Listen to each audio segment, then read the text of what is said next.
Pero, hindi yan basta-basta titirahin ng mga reactors.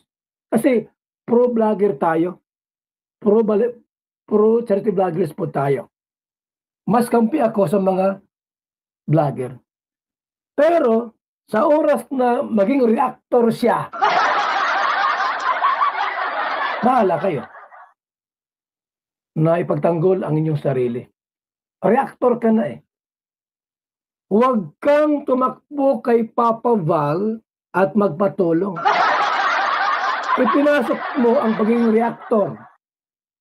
Kuya Val, reactor na ako. Okay, sige, mag-reactor ka. Like Kalingap Marque. Umakyat sa live ng Karaba. Tapos nagsabi siya, nagdeklara siya na siya ay isa ng reactor. Go ahead, sige. Pero, kapag nagka-problema ka as reactor, huwag kang magpakampi sa akin. Reactor ka eh. Ipagtanggol mo ang sarili mo. Tulad ko po, reactor ako. Kahit wala kayo, wala mga reactor, wala problema sa akin. Kaya pong pagtanggol ang sarili ko, kahit wala kayo. Ano po, nag-gets nyo po? Ha? Reactor ka. Like sa Team Brooks, majority ng team nila, reactor. Kaya hindi maiwasan na magulo. Kasi nga, mga reactor sila. Lahat, halos lahat, mga reactor. So dito po ay walang kampihan, ilabas ang resibo. At huwag nyo pong idamay yung hindi kasama sa isyo.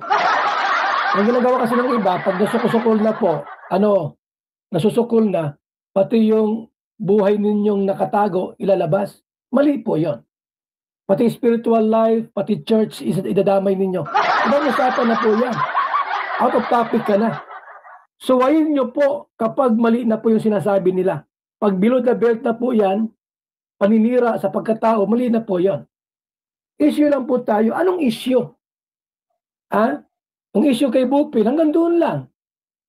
Tinanggal ni Kalinga Prab sa kanyang reactionist. Pero still, Kalinga po rin naman siya. Huwag lang mag-reaction kay Kalinga Prab, tinanggal siya doon. Sa akin, walang problema. Kalinga pa rin kayo. Ano po? Doon lang yung topic. Huwag isama yung mga, pati pagsisimba ninyo sa church ninyo, dinadami ninyo. Ay, mali na po yan. Kung nakasuhan ka dyan, bahala kayo. Baga sabi ko sa inyo, bakit sa bawat issue, kasama kami? Mga reactor kayo. I-solve ninyo ang problema ninyo na kayo-kayo lang. I-solve ninyo. Huwag na kayo magpapatayan. Solve nyo. Solve your own business, your own problem. Nag-create kayo ng problema, ng issue. I-solve nyo. Na kayo-kayo lang. Di ba? Kasi mga reactor naman kayo. Si Ria Olarte, reactor. Kuya Brooks, reactor. San kayo Loans, reactor yan. Team Watchers, reactor. I-solve nyo po na kayo-kayo lang. Ba't kasama kami dyan? Ba't ako yung nakasama dyan? Walang kampihan dito kasi reactor between reactor. Ilabas ang resibo. Kung talagang masama ang ugali ni Joy Diwata, patunayan ninyo, masama ugali. Pero sa part ko po, mga kaibigan, sa part ko po, sa bahagi ko, wala akong nakitang masama ugali ni Joy Diwata. Sa akin lang ha, wala akong nakitang masamang ugali ni Joy Diwata. Mula pa noon hanggang ngayon.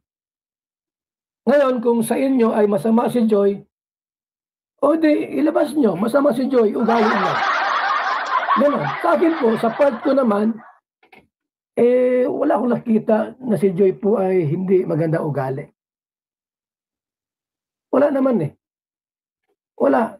Kahit sila Sangkay Loans, mababait yung mga yan. Lahat naman sila mababait po sa personal. Lahat naman sila eh. Lahat naman kayo. ay mababait. Even yung mga anti-kalingap, pag kinausap mo yan in person, mababait naman yung mga yan eh. Maaaring sa content nila, akala mo sobrang sama muna, pero pag pinuntahan mo yung mga yan, mga tao din naman yung mga yan, mga kaibigan. Mga tao din naman yung mga yan at may pusong maunawain, mapagpatawad at mapagmahal. Opo, like Joy Diwata, kung sa palagay niyo po ay hindi magandang ugali niya, ayusin niyo. Di ba? Kung may screenshots, lumabas, hindi ko alam kung nagsumbong si Ria, nagsabi sa sponsor na ito ang ginawa ni Joy. O di, patunayan nyo. Di ba? Walang masama sa ginagawa ninyo po. Kasi, you are seeking the facts. Kung talaga totoo po na si Joy ay mali, masama ugali, ilabas ang resibo. Huwag nyo kaming idamay dyan. Sa part ko naman, sa part ni Kalingap Prab, walang masamang ugali si Joy Diwata sa part namin. Nag-aaway-away kayo dyan sa labas. O mag-aaway-away kayo. Sige na. Labasan ng resibo. Diba?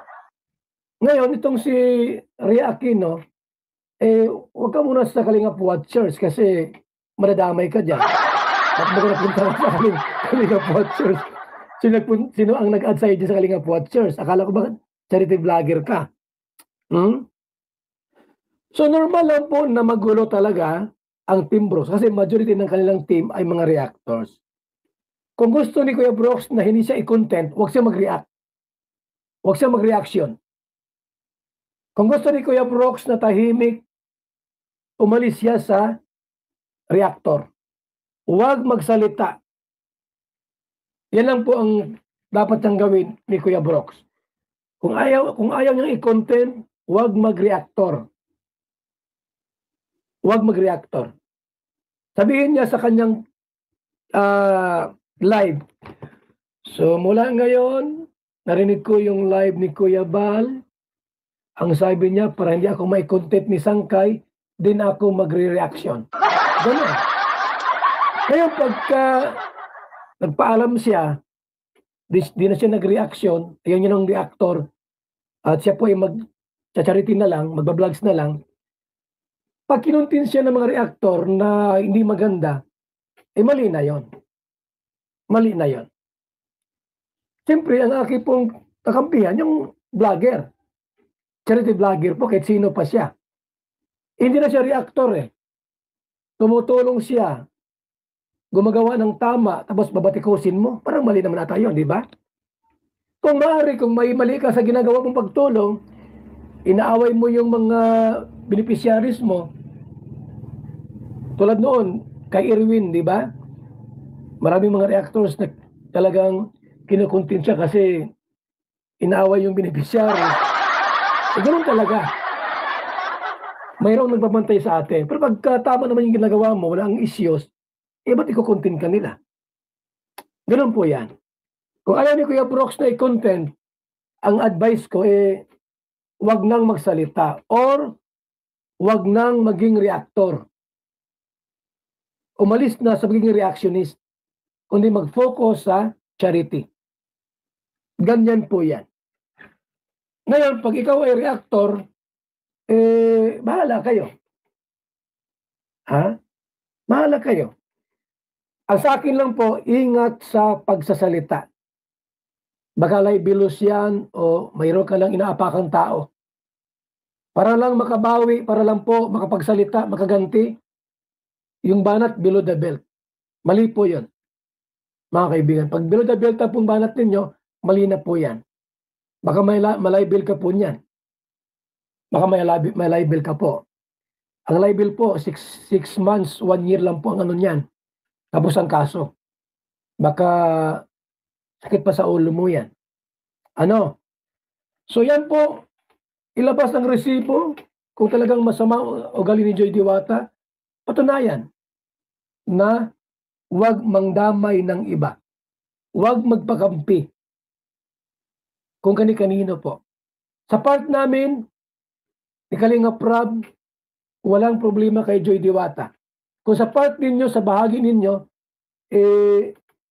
may problema si Joy sa inyo, bahala kayo mag-solve niyan. Kasi mga reactor naman kayo. Mga reactor naman po kayo mga kaibigan.